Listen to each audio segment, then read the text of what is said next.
Hello everyone, welcome here. In this lecture, you are going to learn function overriding. So how to interact this function overriding, we will see with a good example. So class and vehicle, I'm going to defining for this example. So public and donating has a public void. Print method I'm taking for like two methods will be used here like to demonstrate. See out base class function. Yeah, base class function.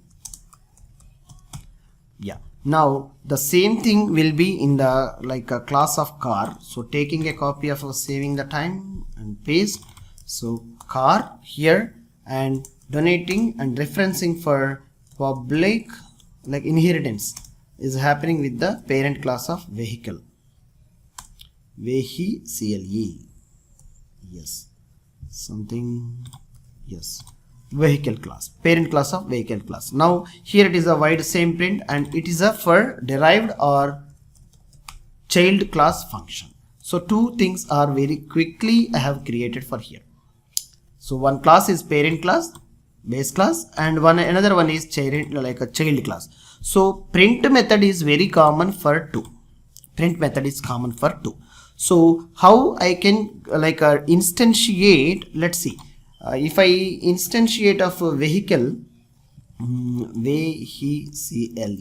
vehicle as like a obj, only the object. So obj dot print if I call, what we will get, and car as a child member, so obj1 and obj1 dot car. So print, both are getting. So see independently where we are able to getting the functionality of independent class members or not. Wow. So base class function, child class function. How super easy. The overriding is happening in such a scenario of the real time.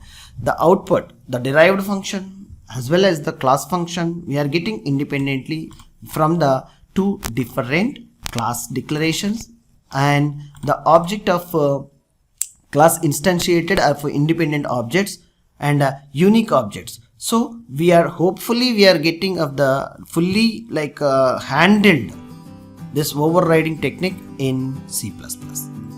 So next lecture we will see. Thank you.